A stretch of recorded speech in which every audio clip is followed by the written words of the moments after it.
relato que me acabo de enterar de nuestro amigo acá que está haciendo sonido, pescando, dijo, uy, es lo mismo que vi en la Laguna del Pescado.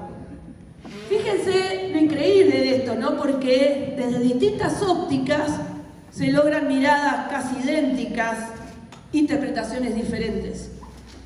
Pero ¿qué pasa cuando algo como esto le pasa a un hombre de ciencia y la cabeza racional empieza a pelear con otro tipo de mirada? Y ahí empieza lo fascinante.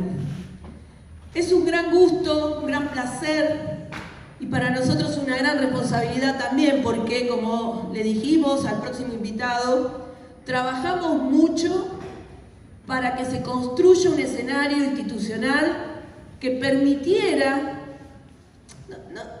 por ahí la palabra no es lo que voy a decir, que se sintiera cómodo, porque yo sé que es un hombre que, ya lo van a conocer, ha dado su tesis con el tema, por lo cual no es que está alejado, está muy cercano, pero hay que marcar una cierta responsabilidad para que estas cosas empiecen a suceder, que la ciencia se anime a contar, pero también desde la experiencia. Creo que Daniel López con su equipo lo dejó bien claro. Así que estamos muy contentos de que llegue este momento preciso, en el momento adecuado, en el correcto congreso, este 6º Congreso Internacional, para este momento que para nosotros es una bisagra. En lo personal, pero también creo que para el tema. Quiero presentar con mucha alegría, con gran orgullo, al próximo exponente. Él es de Buenos Aires, pero hace mucho que vive en la zona de Cuyo, en Mendoza. Investiga, es doctor en antropología, investigador del CONICET, tiene muchos laureles acumulándose, es un gran investigador. Nos dimos un placer el otro día a la noche de charlar un poco de historia cultural. Él investiga mucho por esos lugares. Así que brindémosles un gran aplauso al doctor Diego Escolar.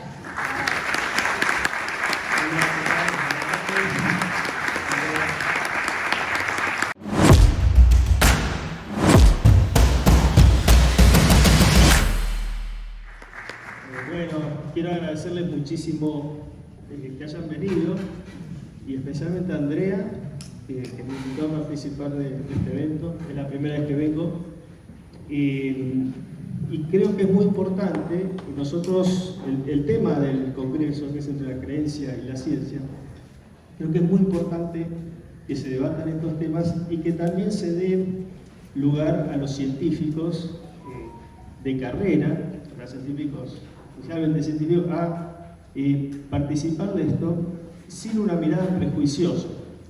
Yo no sé si podés poner el PowerPoint. Bueno,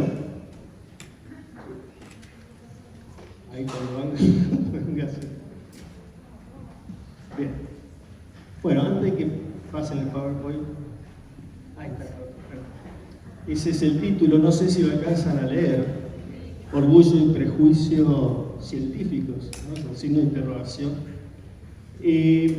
Porque lo que yo quiero plantear un poquito son estas relaciones, qué relaciones hay entre la ciencia y la experimentación, o los experimentadores, como hemos visto, y la ufología, lo que se llama la ufología, los ufólogos.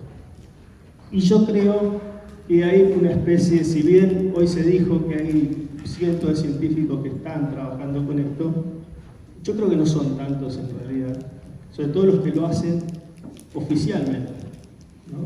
O sea, los que hacen desde el sistema científico institucional. Son muy, pero muy poquitos realmente los que lo hacen, y en Argentina casi no hay, prácticamente. Entonces yo creo que hay un diálogo de sordos todavía entre la ufología y la ciencia oficial. ¿Por qué digo ciencia oficial? Después lo voy a explicar, ¿no? Porque yo quiero plantear, digamos, de qué definición de ciencia estamos partiendo. Muchas veces se maneja incluso en este círculo una idea del científico que no coincide con lo que un científico realmente es, o con lo que la ciencia realmente es. Y la ciencia no es una sola cosa, no es una cosa unificada. Hay múltiples disciplinas que no son totalmente coherentes entre sí, no hay una sola lógica científica. Y por ejemplo, yo vengo de las ciencias sociales, la epistemología de las ciencias sociales, o sea, los procedimientos por los cuales se considera científico a las ciencias sociales, son bien diferentes de las ciencias naturales, o las llamadas ciencias duras, por ejemplo, ¿no? Y muchas veces hablamos o discutimos en ámbitos como este, como si la ciencia, con mayúsculas, fuera una sola cosa. También quiero plantear que, más allá de ese diálogo de sordos, hay mucha relación entre la ufología y la ciencia, ¿no? Si tomamos en cuenta la ciencia en su sentido amplio, como procedimientos, formas de construir conocimiento con una estructura lógica que se plantean, un objeto de estudio, hipótesis, metodologías, teorías, etc. Y sobre todo, sistemas de validación propios, ¿no? Sistemas de validación que tienen una estructura lógica. Entonces, si me están siguiendo hasta ahí, me estoy yendo de mambo. Bueno, aquí quiero llegar con esto, que no hay un solo sistema de validación para la ciencia. O sea, lo que puede ser la manera en que se demuestra la verdad en un campo de la ciencia no es igual al otro. Bien, y eso ocurre como antropólogo, les cuento. Algunos de nosotros trabajamos con lo que se llaman otros saberes, ¿no? O sea, otras formas de construir conocimiento sobre el mundo, sobre la realidad, que no son la ciencia, ¿no? Que son de culturas diferentes, que tienen otra estructura lógica, pero la tienen. Entonces, nosotros nos interesa mucho, en mi caso particular es así, comprender estas otras formas de conocimiento que son por procedimientos diferentes, pero los consideramos legítimos igual, solo que escapan muchas veces, cuando nos referimos a otra cultura muy distinta, escapan de nuestros esquemas, ¿no? Bueno, esto no toda la ciencia considera válidos a otros saberes, nosotros sí, o sea, ¿qué quiero decir con esto? Que no estoy poniendo la ciencia elevada por encima de todas las otras formas de conocimiento. O sea, es una forma más muy importante, pero no es la otra. Ahora bien, también hoy se habló de los experimentadores, tal vez con distintos significados, ¿no? Distintas formas de definirlo. Se habló de esos experimentadores sobre todo como aquellos que viven una experiencia. Y a mí me interesa más, si de ello también he vivido y trabajo por haber vivido esas experiencias, la idea del experimentador como aquellos que van a conocer y para eso realizan experiencias o experimentos. O sea, como lo que vimos de Daniel López y su grupo, o los chicos de Cuyo, de los guardianes del cielo cuyano. Y yo creo que esos experimentadores, más allá de que haya alguno que pueda decir, bueno, ¿y su método? ¿De dónde lo sacan? O sea, lo inventaron, o sus teorías, ¿cuáles son? No, en realidad no saben nada, no pueden demostrar lo que dicen. Yo creo que actúan como científicos en muchos aspectos. O sea, muchas veces incluso son más científicos que los científicos. A ver si lo puedo explicar. ¿Por qué? Porque en este diálogo de sordos, los científicos de carrera en general rechazan absolutamente al tema OVNI como un objeto de conocimiento legítimo, ¿no? Es más, hay un desprestigio en aquellos que de alguna manera se quieren meter a estudiar esto, y también hay un tabú. ¿Por qué digo que hay un tabú? Porque el solo hecho de que sea considerado que un científico está detrás de esto puede que genere entre sus pares, entre sus superiores. Acordémonos que el sistema científico son instituciones jerárquicas muchas veces. Sanciones, ¿no? Sanciones explícitas, ¿verdad? Que no le financien proyectos, que no asciendan su carrera, que sea marginado, o perder credibilidad en la comunidad científica. Y acá estoy hablando de la comunidad científica como eso, como una comunidad, no como esos tipos que saben eso, sino como una microsociedad, o no tan micro, que tiene sus culturas institucionales, sus formas de manejarse, sus estructuras morales, etc. Entonces, como otra comunidad más que estudiamos los antropólogos. Por un defecto profesional, no puedo dejar de pensar en los científicos también como esto, ¿no? Bueno, en esta comunidad científica el tema OVNI todavía no es aceptado, salvo individualmente por algunos. Bien, por lo tanto, no investigan aquello que yo creo que deberían investigar. ¿Por qué? Porque un científico debería ser ante todo, con la historia de cómo se fue conformando el método científico o los métodos científicos, el pensamiento científico, aquellos que van a investigar lo que aparece como la mayor curiosidad, aquello desconocido sobre lo que no tenemos una teoría para explicarlo.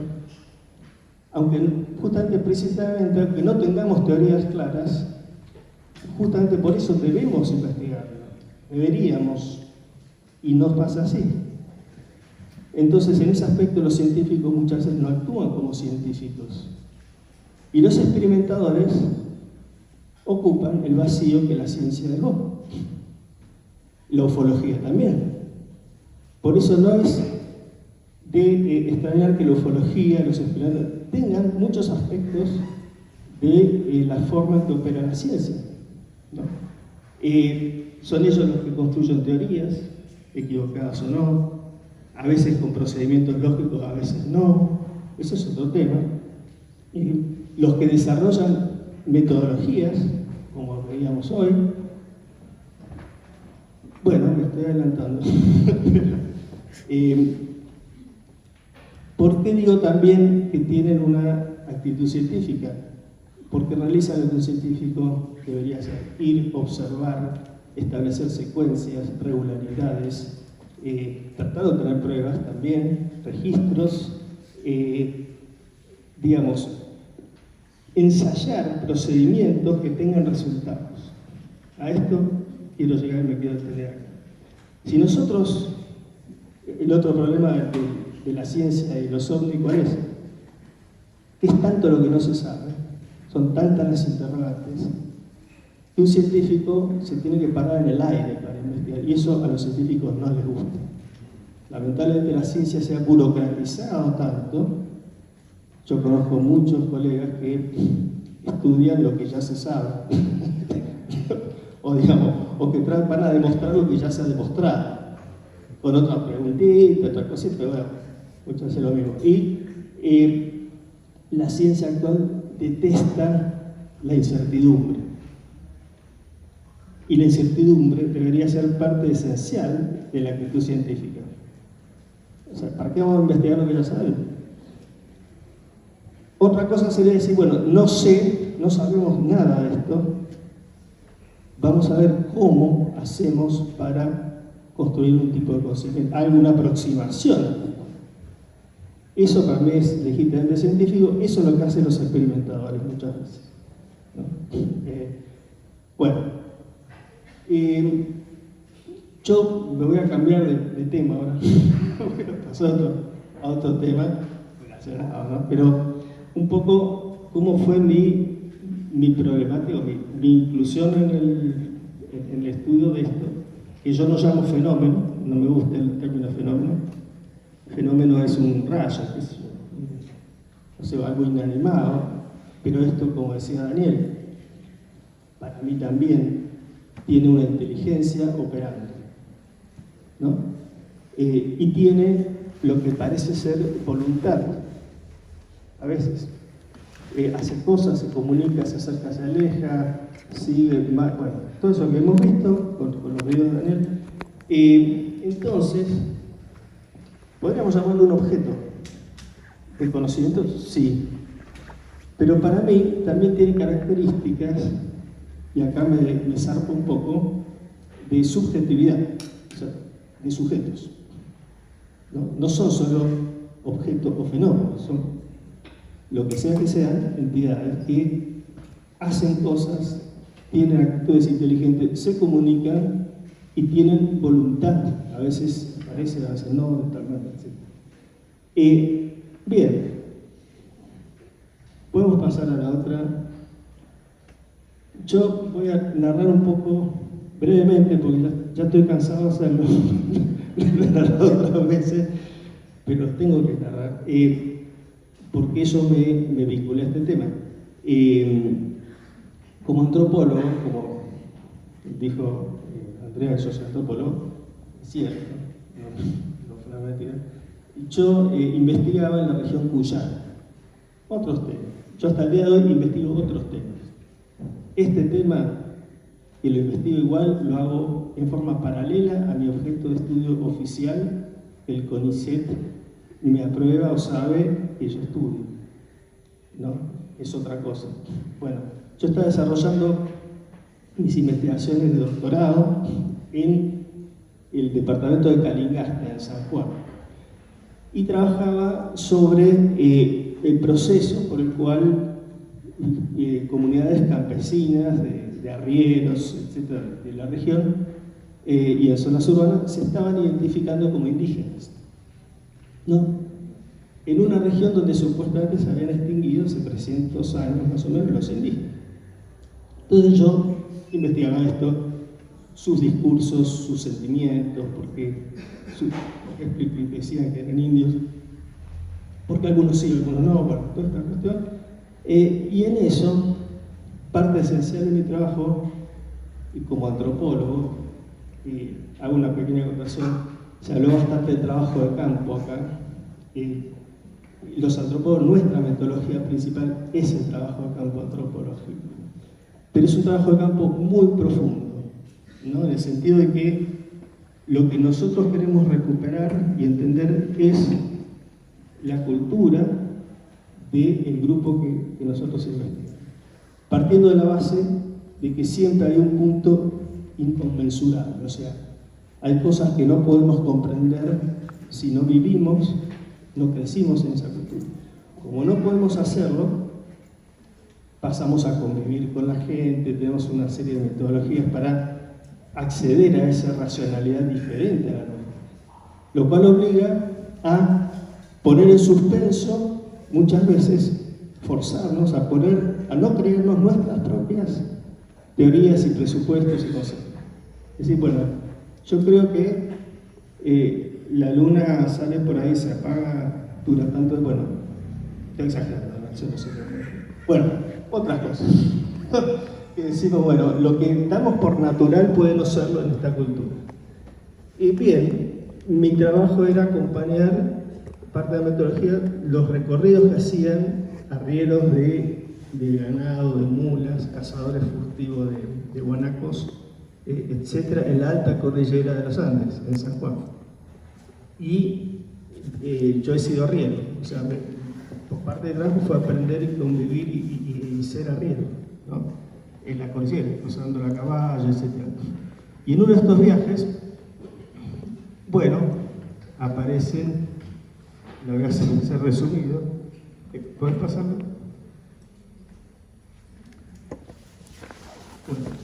Bueno, eso que ven ahí, esa manchita, fue el epicentro de la experiencia que voy a contar, donde una noche, bueno, yendo a caballo, a un lugar que me querían mostrar ligado al pasado indígena, un sitio arqueológico, empiezan a verse en unos cerros cercanos luces que se aproximan hacia nosotros de unos 5 o 6 kilómetros, mejor dicho, no hacia nosotros, sino muy adelante de nosotros, se aproximaban hacia el camino que seguíamos, pero se paraban, estaban un ratito ahí, se apagaban y volvían a prenderse 6 kilómetros más arriba en el mismo lugar de donde habían salido. Pero eso en un segundo. Y volvían a recorrer todo luces rastreras, como decía Daniel, iban así, pero a una velocidad muy grande. Eso pasó durante 20 minutos más o menos. Al principio yo no le daba importancia, pensaba que eran autos, hasta que el vaqueano más viejo que tenemos decía, bueno, eso no es gente, dice. ¿Cómo no? Bueno, son otras cosas. cosa, y ahí se fueron acercando las luces hasta que estaba ya a 50 metros, 100 metros, y se paraba una pelotita de luz. Estaba ahí. Pasaron cosas muy raras, o sea, rápidamente yo por lo menos me acostumbré a las luces, o sea, pasé a ver como normal algo que era absolutamente extraordinario, ¿no? Una luz se paró atrás nuestro, nos paramos a mirarla y rebotó en el aire así para todos lados y volvió a caer al mismo lugar. Y nosotros seguimos viaje, seguimos a caballo, ¿no? Cuando nos acercamos a este sector, veníamos de allá, estamos cerca de esta formación, que son 12 kilómetros por 6 de ancho, una planicie de arcilla. Bueno, empieza a venir de muy lejos un resplandor, que en realidad ya lo veíamos venir hace rato, pero vimos que se acercaba a nosotros. De nuevo pensamos que era un auto, etc., hasta que se fue acercando y resulta que iba haciendo zigzag, como buscando algo, como buscándonos a nosotros, parece. Nosotros nos dio miedo, nos empezamos a retirar, era como a esa altura ya era las 11 de la noche. Y es muy árido ahí, ¿no? Pero había algunos arbustos.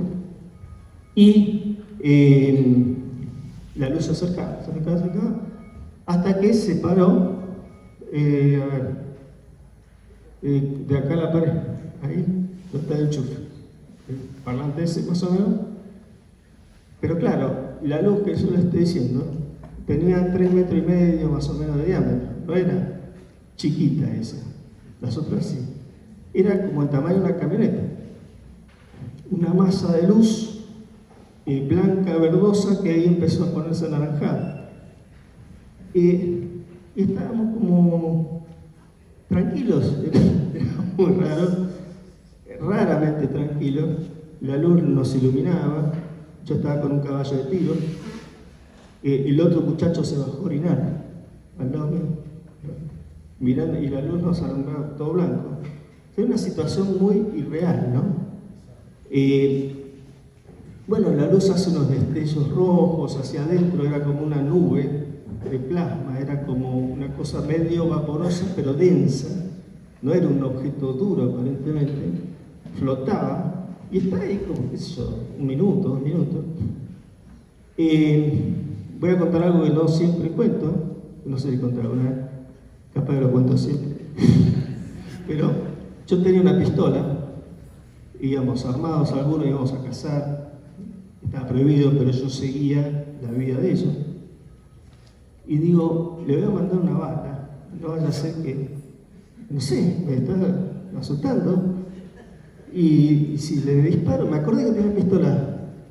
Bueno, saco la pistola, cargo una bala en la recámara, y en ese momento, no sé cómo explicarlo, sentí como un bálsamo así, una cosa que me decía, no, flaco, te equivocaste. Como si no me lo decía, ¿no? Pero la sensación era, tranquilizate, pibe, así, está todo bien, no entendiste nada. Y yo, lo único que atiné es guardar la pistola. No sé, les digo, estoy contando así como me pasó, no tengo una explicación. Bueno, muchas oportunidades sentimos comunicación con eso. Una fue esta, ¿no? Después las sensaciones de miedo o tranquilidad, ahí estaban tranquilos. Después de eso, la luz empieza a ir, estamos como retornando, estábamos como volviendo, habíamos estado escapando de esa luz que venía. Llegamos a un alambrado, nos frena atrás del alambrado y vemos que del otro lado del alambrado se prende así en la tierra un fueguito y de golpe se entra a mover una luz y ya es grande y termina el tamaño de la otra y empieza a desplazarse así, moviéndose por encima del piso, mientras la otra se estaba yendo a lo lejos todavía. Y da unas vueltas así para allá, y ahí el vaqueano nos dice, miren, dice, nos está nos está huellando. Huellando. ¿Cómo huellando? Sí, porque nosotros antes habíamos entrado por ese lado de atrás del alambrado, habían cortado el alambrado viniendo y nos tuvimos que salir, hacer una U y pasar de otro lado. Y la luz estaba así, flotaba, iba más alta, ¿no? A esta altura, una cosa así, y de esta así, como una esfera achatada, una cosa muy grande. Iba siguiendo las huellas que habíamos hecho al entrar, al salir de ese potrero. Bueno, la luz hace ese recorrido, después viene hacia nosotros tranquila, se para del otro lado del alambre, también a esa misma distancia, y se entra a poner roja. Bueno, el vaqueano, que era el hombre más viejo del grupo, nosotros estábamos tranquilos, él estaba aterrorizado en ese momento. Y dice, prepárense a pelear con el diablo. Entonces, claro, ¿cómo se pelea con el diablo? Pensaba yo. Bueno, y en esos momentos, lo que son la cuestión de la interculturalidad y todo eso, sea científico, no sabía a qué conocimiento apelar. Ya estaba totalmente quemado en realidad, el bocho, ¿no? ¿Y qué hago? Estaba entregado a la situación y me acordé que un viejo con el cual había estado mucho en el campo en Buenos Aires, pero que era de origen mapuche, y bueno, yo estaba muy amigo de la familia, me crié un poco con ellos, me contaba cosas del sur de Chile, de brujos, de espíritus, de cosas. Me decía que cuando uno tenías una confrontación con una cosa mala, había que agarrar un puñal con cabo de plata, ¿no? Y si tenía una S, colgárselo acá más o menos en la camisa con el filo para afuera. Bueno, eso era muy complicado ya para mí. Pero tenía un puñal con cabo de plata. Y lo único que tiré fue agarrar el pomo del puñal de plata. Bueno, no pasó, el diablo no salió por lo menos. La luz estuvo un rato ahí y se entró ahí de nuevo y se chupó en la tierra. No sé, a 100 metros. Bueno, seguimos nuestro camino. Tenemos que cruzar. Todo eso fue de este lado. Tenemos que atravesarla así, para allá, porque nosotros tenemos que ir hasta esta montaña de acá. Ya era tarde, no íbamos a dormir por ahí. Y entramos a cruzar ese lugar, ahí hay como 6 kilómetros de anchura. Me acuerdo que entramos a trotar un poquito así. Y cuando me quiero acordar, ya me habían pasado, no sé, para mí 1 minuto, estoy viendo que estamos llegando al otro lado, ¿no? O sea que faltaban 100 metros, 200 metros, y habíamos hecho eso en 1 minuto, 6 kilómetros. O sea, no puede ser que estemos llegando, si acabamos de salir. Y bueno, estamos llegando. Todos sentimos ahí que pasó, hay un tiempo que no sabemos qué pasó, pero no tenemos la idea de corte, ¿no? O sea, no nos acordamos que salimos, pasó algo, no, todo continuo. Bien, subimos por toda esta parte de acá, que va subiendo un poquito, y de golpe estábamos como por acá. Es muy alto eso. De nuevo, habíamos hecho como, no sé, 10 kilómetros, también, para mí eran 5 minutos, 10. Bueno, vamos a parar acá, dijimos. Y miramos para abajo y vemos, todo ese cruce no vimos ninguna luz, se habían calmado, por eso cruzamos, ¿no? Con miedo a que aparecieran, pero no aparecieron. Cuando miramos para abajo, hacia ese lugar, que se llama la Pampa del Leoncito, ¿querés pasar otro? Creo que no voy a pasar ninguna foto. Bueno, esas son algunas vistas de la zona. Bueno, vemos que se prende una luz en el medio, otra luz en la punta sur, chiquita, estaba muy lejos en realidad, y la del sur empieza a andar por el medio de todo eso rápido, calculo que iría a 200 kilómetros por hora mínimo, 250. Llega hasta donde está la del medio, se para, la del medio empieza como a ensancharse, a cambiar de forma, como una célula cuando se divide, que aparece en los manuales de la escuela. Bueno, de golpe, como que hay dos juntitas y de golpe, ¡tum!, una en la otra punta. Como que esa misma se hubiera apagado y prendido en la punta, otra. Y empieza a destellar, a prenderse y apagar rapidísimo las tres al mismo tiempo. Eso durante 15, 20 minutos.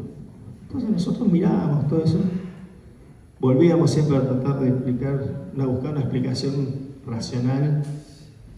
Que aparecían muchas explicaciones, ¿no? Que si eran espíritus, que si eran platos voladores, que si eran narcotraficantes que vienen y aterrizan ahí, todo tipo de... Pero nada coincidía. Bueno, están así, comunicándose aparentemente, ¿no? Perdón, me olvidé una cosa antes. Antes de que empezara a destellar, había tres luces acá, ¿no? Y la que está en el medio carretea un poquito y ¡sup!, sale volando. Deja una estela roja en el aire. Desaparece, pero a los 2 minutos estábamos los 4 a caballo, ¿no? Todavía no habíamos bajado. Vemos que de allá viene una luz. O sea, como se había ido de esa zona, viene de lejos una luz roja, se acerca a nosotros a poco, derecho hacia nosotros, volando. Ya llega a una altura un poco mayor. Se acerca, hasta que viene directo hacia nosotros. Bueno, nos pusimos hombro con hombro a caballo, así los 4, esperando. Y venía, y cuanto más cerca estaba, esa se la veía como transparente, como si fuera una nubecita roja acá. Era como más tenue. Bueno, esa luz viene y chocó con nosotros. O sea, nos pasó por la cabeza, más o menos. Nos atravesó. Y yo no me acuerdo de sentir nada. Los otros muchachos recuerdan algunas cosas diferentes, algunos mareos, otros ruidos, yo no me acuerdo de ningún ruido. Y eso pasó como 3 veces por lo menos. 3 veces de que la luz vino, nos atravesó. Pero ninguna vez recuerdo cuando se iba. O sea, solo recuerdo que venía y llegaba hacia nosotros. Y después de nuevo viniendo, llegaba hacia nosotros. Bueno, después pasó lo de los destellos que les dije. No sé cómo es con el tiempo. Pero, bien. Estas son algunas vistas de la zona. Por fin llegamos. Esta es la Pampa del Leoncito que les contaba que había pasado todo eso. Pasó un cachito. Ahí está de noche. Bueno, ahí nos vamos a detener porque, hablando de los experimentadores, que es el tema de este congreso, de esta exposición, yo quiero reivindicar el rol de los experimentadores en la ciencia también. Por ahí una ciencia que todavía no está articulada, no está reconocida oficialmente. Es gente que no es científica de carrera, pero que hacen ciencia también. Y a veces la hacen de una manera absolutamente sacrificada, obviamente sin salario. Yo cobro un sueldo de científico. Tengo una RT, no sé si me cubre una obstrucción de óptimo o una columna, pero la tengo. Pero gente como José Francisco Martínez, que es la persona que ven ahí, Paco, que falleció lamentablemente el año pasado, durante años, él con Daniel López también, se dedicó a recorrer pueblitos de todo el país donde salió una noticia que había habido avistaje, iban ahí, filmaban, entrevistaban a la gente, trataban de hacer una casuística, que se llama, ¿no? O sea, decir, bueno, ¿qué manifestaciones? Hacer una serie, decir, hacer esto, hacer lo otro, hacer también esto. Todo eso es muy importante y lo hacen ellos, ¿no? Los experimentos, pues los científicos no lo hacen. Y los ufólogos teóricos tampoco lo hacen, ¿no? Hay ufólogos que se dedican, bueno, a ver, sí, que las teorías son estas, pero no van a investigar, ellos. Pero los experimentadores sí. Entonces esta ponencia es un homenaje a Paco, justamente, ¿no? Y a la gente como él. Y Paco fue la persona que me convenció a mí de contar esta historia. Y me convenció, junto con Patricio, que era un compañero, de escribir artículos científicos, y publiqué 2 artículos científicos en revistas, una en Estados Unidos y otra acá, evaluadas por, se llama doble ciego, o sea, como se hace en las revistas científicas, y fueron publicadas. Y son las únicas publicaciones que hay hasta ahora de antropólogos que analizan una experiencia vivida por ellos mismos, extraordinaria, digamos, no solamente lo que relatan los testigos, que es muy importante también. Eso demuestra lo difícil que es instalar el tema, ¿no? En la ciencia ficción. Por suerte lo publicaron, se han equivocado. Pero bueno, son hitos. Hay otros colegas que han publicado, por suerte, pocos, pero muy por cuentagotas y más desde el plano, bueno, no de la experiencia directa. ¿Por qué es importante la experiencia directa? También en la antropología es muy importante. ¿Y por qué lo voy a rescatar ahora? Porque hablando de las formas de validación de conocimiento por una metodología, etcétera, de cada disciplina científica, bueno, en la antropología nuestra forma de validar nuestro trabajo, conocimiento, es por el hecho de haber hecho trabajo de campo con ciertos procedimientos y técnicas, pero básicamente lo que vale es la experiencia directa nuestra, ¿no? Que recogemos los testimonios, que observamos las prácticas de la gente, qué es lo que la gente hace, qué es lo que dice que hace, qué es lo que piensa que hace, y todas estas cosas, y todo aquello que sale de lo que nosotros creíamos que íbamos a ver. O sea, para un antropólogo es muy importante todo lo que no entra en nuestra teoría previa, todo lo que nos sorprende. Eso lo tenemos que enfocar, ¿no? Porque, Diego, sí. Quiero agradecerte y reconocerte la valentía, porque no es fácil romper patrones de cara a lo que vos acabás de decir, y yo creo que todos debemos darle un fuerte aplauso. Gracias. Porque nos está abriendo un gran camino. Gracias, Diego.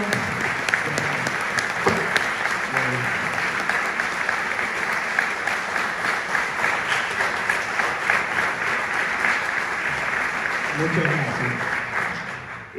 Les agradezco muchísimo, pero yo considero que hago mi trabajo. O sea, a mí me pagan por hacer esto. No todo el mundo lo hace. No, pero digamos, desde mi forma de ver, entender la ciencia, ¿qué pasa? Si me pasa una experiencia como la que me sucedió en el trabajo de campo, es como un hecho más de trabajo de campo que yo considero válido y que mis colegas deben aceptar. Bueno, también contrastar, etc. Por hacerlo simple, yo no necesito sacar una foto a un ovni o medirlo con un aparato X para que sea válido o no lo que yo estoy diciendo, sino justamente reconstruir toda la experiencia lo más detalladamente posible. ¿Qué me pasaba a mí? ¿Qué les pasaba a los participantes? ¿Qué significado tiene eso en la cultura donde yo estoy investigando? Eso es lo importante. Entonces, desde mi metodología científica, desde el campo de las ciencias sociales, la antropología en particular, eso es un dato científico. ¿Me entienden? Entonces, y otra cosa más, si yo no doy cuenta de un evento tan significativo que ocurre en mi trabajo de campo, como hay colegas, y en la historia de la antropología hay casos que han pasado muchas de este tipo de cosas, y muchos antropólogos no lo han mencionado en sus obras, o lo han mencionado muy levemente. Por suerte muchos lo han mencionado, y en algunos muy pocos casos han analizado, por eso mentí recién cuando dije que no había ningún otro. Bueno, hay otros colegas que han dado cuenta de eventos, no como este, pero comparables, extraordinarios, ¿no? No voy a detallarlos acá, pero algunos con luces también. y hablo de antropólogos clásicos del principio del siglo XX, incluso. Me estoy yendo, pero lo que quería decir es que desde una ética científica, si yo no doy cuenta de esto, no soy un buen científico. ¿Me entienden a lo que voy? Entonces, si yo no contaba esto, no solo un cobarde, sino que no era un buen científico. Y eso era más importante para mí, que no ser un cobarde.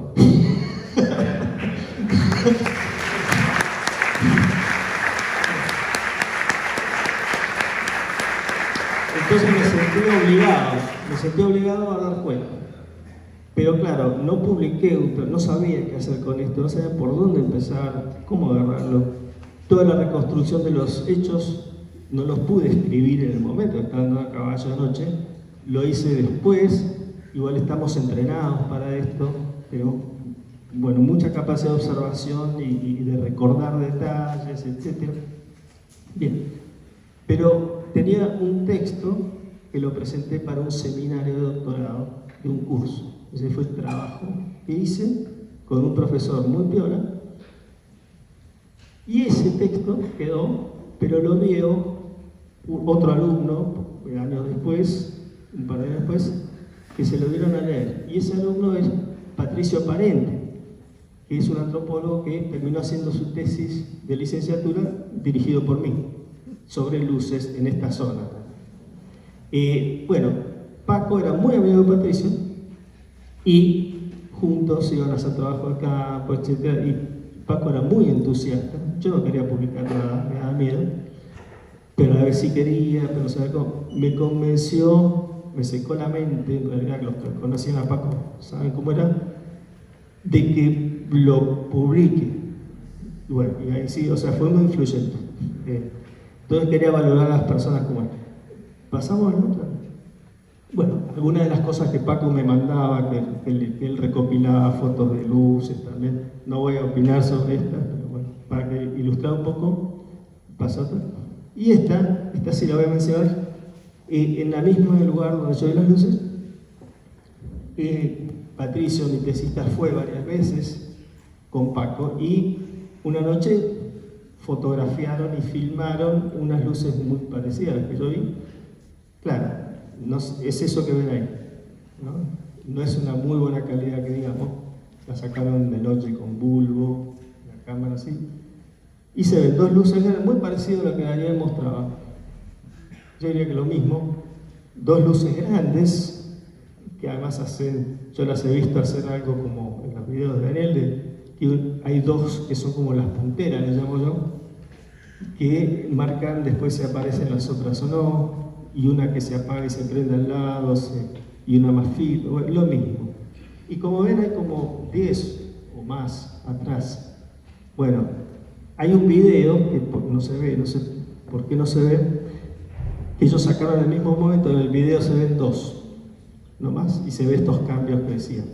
En la foto, cuando la revelaron, que era una cámara analógica, salió todo eso. ¿Pasó?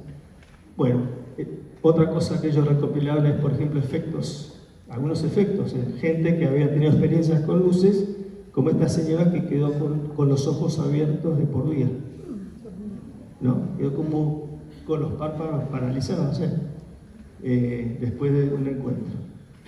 Pasa. Vamos, pasa la mano. Ahora nos vamos a otra región, voy a ser breve. Después de esta experiencia yo varias veces vi luces a lo lejos, así de este tipo, pero después tuve una experiencia muy fuerte también en el 2005. La anterior era en el año 1998.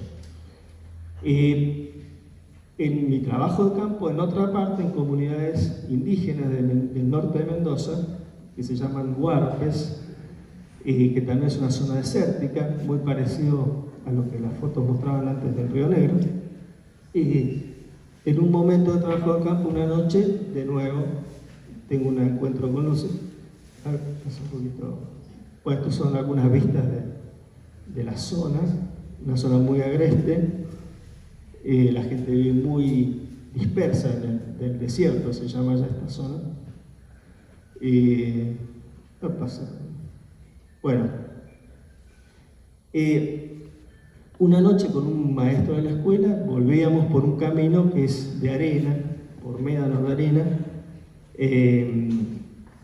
y bueno, eran unos 25 kilómetros que había que hacer entre dos localidades muy chiquitas de ahí, que apenas le podemos llamar parajes, ¿no? Porque ni siquiera son parajes, son 4 casas. Y que es esa parte amarilla que ven ahí, esa recta amarilla. Lo otro son caminos internos que yo mapeé y puestos campesinos que están en el desierto. Las banderitas son puestos. O sea, ahí va más o menos que el camino va por un lugar bastante desolado. Porque, no sé si se ve la escala acá, bueno, hay bastante distancia a los puestos. Bueno, vimos un resplandor de golpe en el campo. Estoy abreviando mucho, solo voy a decir 2 cosas de antes para que se entienda. Yo venía recopilando toda clase de historias de cosas sobrenaturales en la zona. Lo mismo en la otra zona también. Y hablando de temas de luces, de salamancas, que es otra cosa, no sé si la luz me pega, que no voy a ahondar mucho, por usted ya sabe lo que son, que en la zona se habla mucho de que existen salamancas. Bien, este resplandor aparece en el campo, muy parecido a como me describían las salamancas los paisanos, que en la zona se veían, no se ven, nunca queda claro, como una gran luz que está en el campo, que también hay una fiesta, cuando se acercan hay música, gente bailando. Es una especie de fiesta fantasmal, ¿no? Donde se transmiten poderes, capacidades a la gente que se anima a entrar. Bueno, digo esto porque empiezan a ver, yo ahí discrepo un poco con lo que decía Daniel de la división, o lo que yo entendí, lo que decía él, tan clara del fenómeno ovni con otras cosas, ¿no? Yo de hecho ni lo llamo ovni porque ahí de nuevo como científico creo que también tengo que ser muy cauto en las categorías o conceptos que uso para clasificar un hecho. Entonces hablo de luces extraordinarias. Bueno, se mezclan las cosas a veces. Muchas formas en que describen cosas de la Salamanca es muy parecido a como describen las luces o las luces. Bien, el hecho es que se ve un resplandor. Yo le digo a mi acompañante con total seguridad, no sé por qué, que le había estado hablando de las luces en el camino y él también, estuvimos hablando de eso, y dice, son esas luces de las que te hablé, seguramente. Dice, no, si ese fulanito que anda con un Falcon por allá, que está por el camino acá. No, le digo, vas a ver que no, qué sé yo. Bueno, se apaga la luz, seguimos el viaje, al rato de nuevo el resplandor más fuerte, más cerca. Y le digo, mira, vamos a frenar y vamos para atrás, está como atrás un poco. Vamos hacia allá a ver qué hace.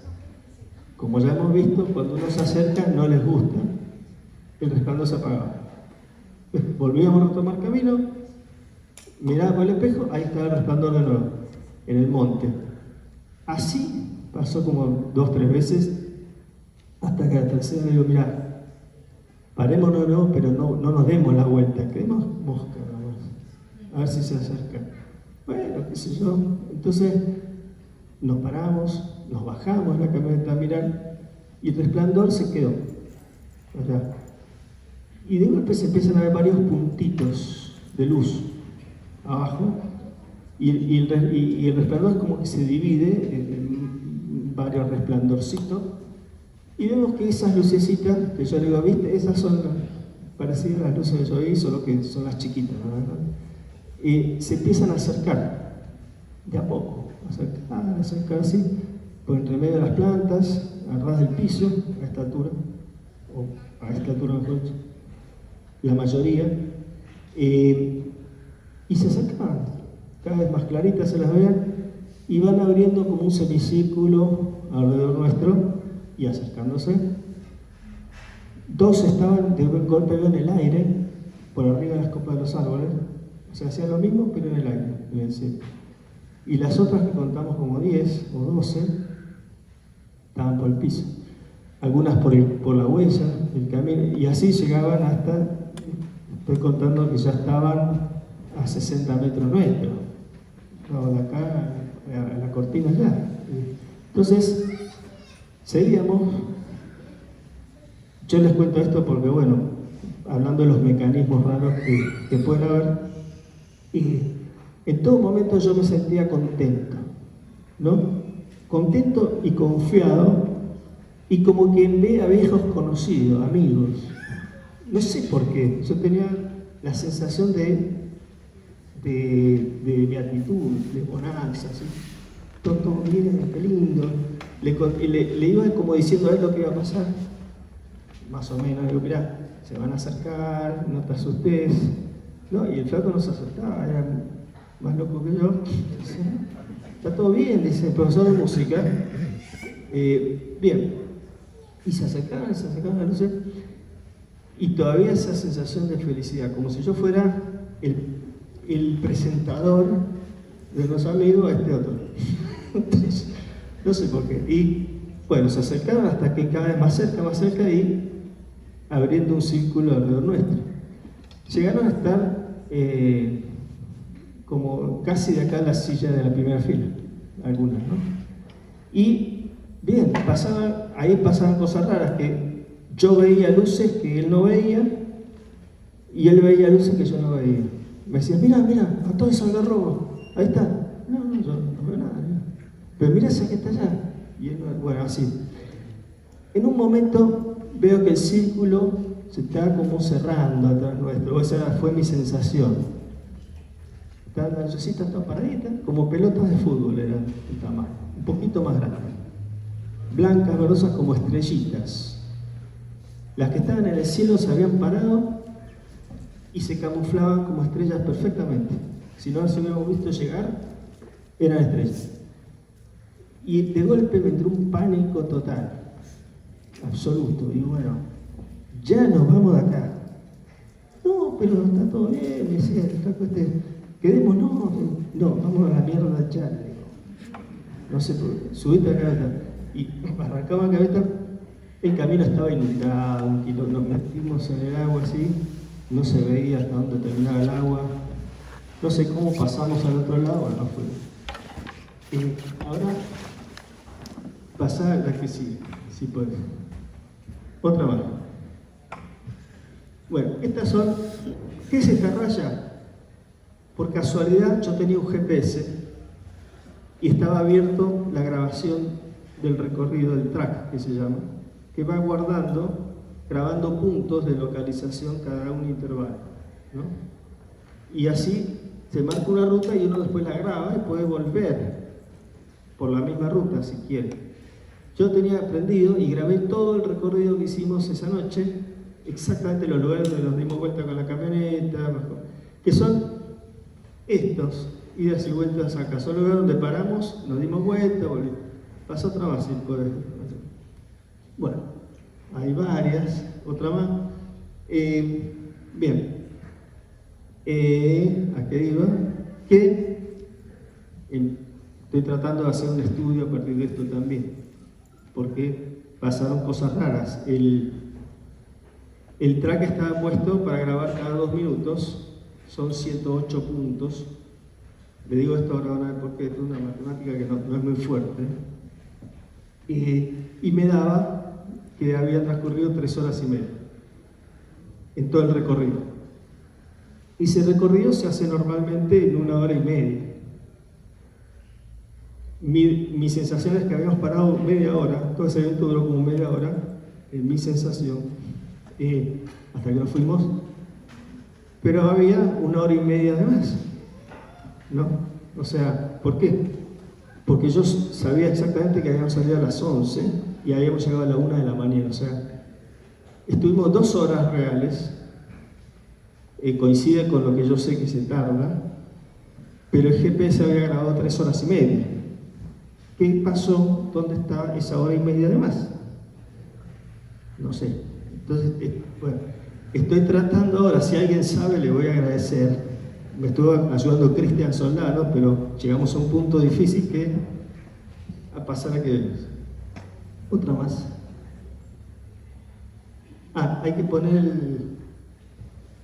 el otro archivo. ¿Qué dice? A ver, mostrame. Está en la carpeta. Sí, acá.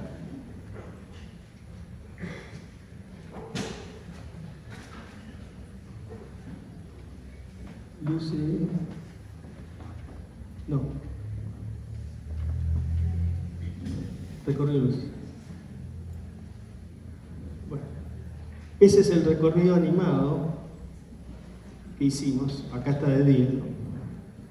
En el terreno. Yo voy a ir hablando un poco encima para no tardar mucho. Y bien. ¿Qué iba a decir? Lo olvidé. La hora referí. ¿Qué pasa? Hay un tiempo perdido. Y ahora también. Tiempo perdido. Y quiero reconstruir dónde lo perdimos, ¿no? Si, por ejemplo, en ese lugar que yo recuerdo haber estado media hora, me parece que tuvimos 2 horas, no sé, o qué. Porque incluso quedaron grabados, si ustedes vieron, esas líneas de idas y vueltas. Bueno, no había todas esas idas y vueltas en todos lados. Es como que grabó movimientos de hasta 150 metros para un lado y para el otro que nosotros no hicimos. No sé por qué. ¿Qué pasó en el medio? Y quiero reconstruir la velocidad, esta reproducción que está a una velocidad constante, a la velocidad real que fue en cada lugar. Donde va espacio, donde por ahí salí volando, qué sé yo. Bueno, en eso estamos ahora. Esto es una nota de color. Bien, yo voy a cerrar porque creo que ya estamos en tiempo. Y pobre sigue Luis, que si no, no me puede decir nada. Pero quería cerrar esta exposición con esa idea de ser cautos a la hora de calificar o diferenciar tanto esto que llamamos ciencia y los experimentadores o ufólogos, ¿no? Las idas y vueltas son mucho mayores que lo que se cree, y lo que sucede en este diálogo de Soros también es que muchas veces los ufólogos creen que tienen que hablar como científicos, digamos, que voy. Buscan en realidad la legitimidad de la ciencia, lo cual está muy bien, pero muchas veces no son científicos tampoco, o no dominan todos los campos científicos que tienen algo que ver con los fenómenos, objetos, pero creen que tienen que usar una jerga científica o técnica, etcétera, y que eso ya los coloca en un lugar de la ciencia, y pues nada que ver. Como si, bueno, yo me pongo a hablar inglés, pero no soy inglés. Entonces, no es el vocabulario lo principal acá, o tratar de hacer como hacen los científicos, como se cree que son los científicos, o lo que va a dar una validez a ese conocimiento de la ufología, llamémoslo así, sino el hacer ciencia en serio, o sea, el tener prácticas científicas concretas, aún sin tener las teorías y los métodos aceptados y todo eso. Entonces, mi proyecto en parte ahora es trabajar también con cómo las personas, ufólogos o no ufólogos, experimentadores, como los que vimos antes, o personas locales, han desarrollado saberes y métodos, entre comillas, para tratar de convocar a las luces, de acercarse a ellas, de interactuar o de entenderlas. Entonces mi interés es reconstruir estos otros saberes, ¿no? y formas de producir conocimiento, sin ponerme a jugar si son aceptadas por la ciencia o no. Bien, eso es todo. Gracias, Diego. Acabo de